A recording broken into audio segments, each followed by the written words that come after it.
Eu juro que é melhor não ser um normal. Se eu posso pensar que Deus sou eu e de Arnaldo Batista e Rita Lee, Balada de um Louco.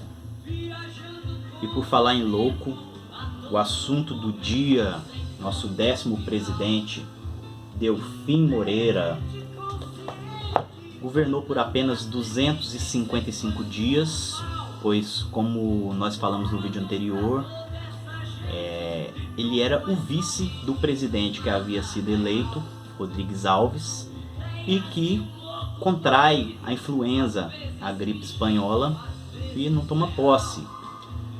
Um dia antes de tomar posse, ele renuncia ao cargo e o Delfim assume interinamente, pois a Constituição dizia que se o presidente não governasse 2 anos, novas eleições teriam que ser convocadas.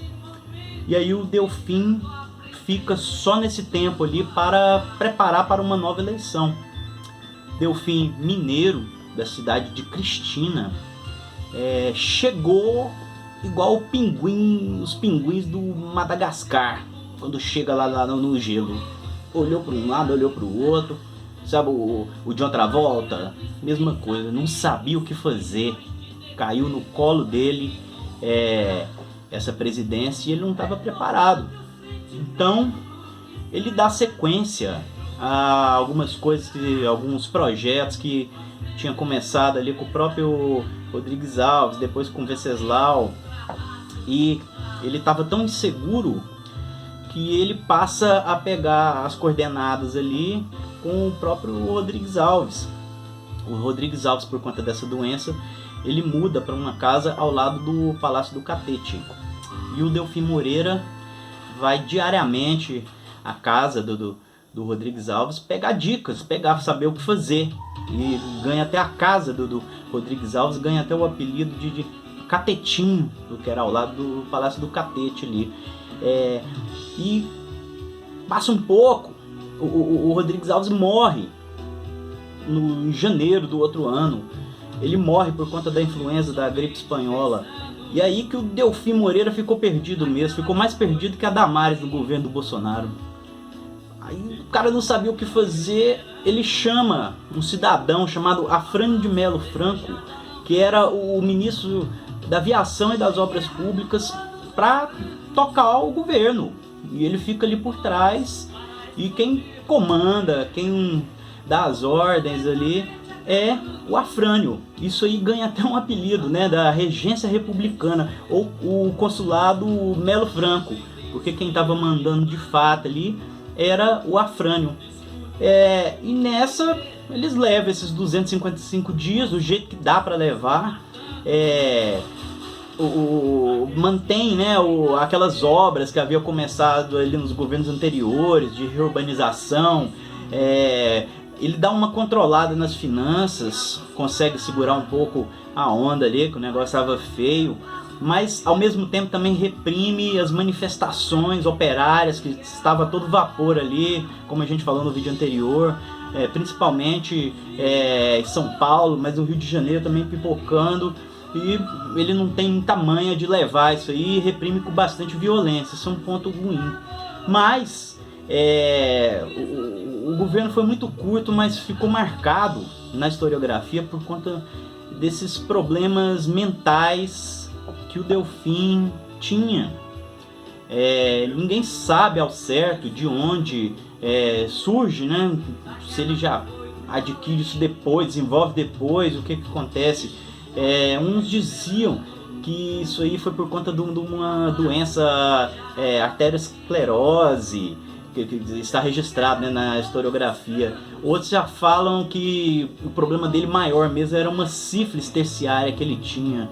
E há uma terceira teoria que diz que ele teve um caso extraconjugal com uma professora da rede pública, e que esse caso foi descoberto, e essa professora, com vergonha, com medo, uma sociedade muito machista, patriarcal ali, ela suicida. E dizem que isso aí também afetou um pouco a cabeça do Delfim.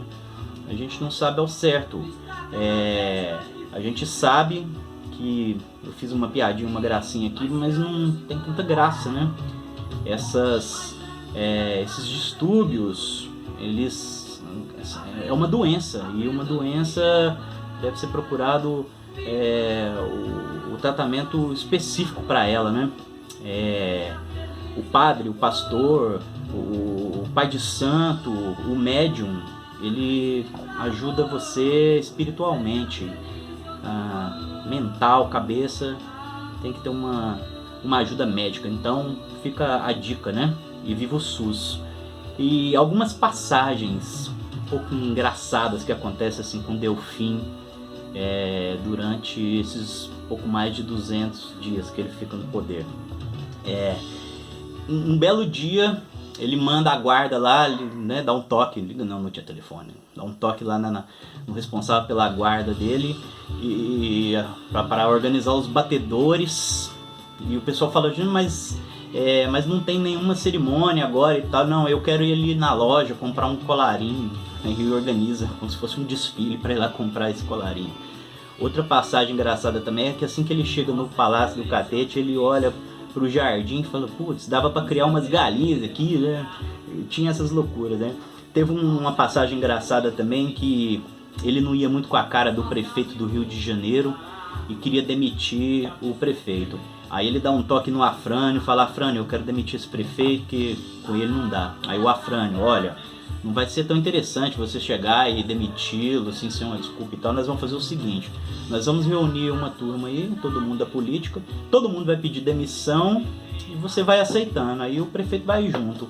E beleza. Aí a galera foi indo. Aí quando foi a vez do prefeito, antes do prefeito levantar para falar, ele já falou, aceito. Então essas foram algumas histórias, né, que são registradas na historiografia do Delfim. O Delfim ficou tão pouco tempo que não tem tanta coisa para falar, então são mais esses episódios mesmo.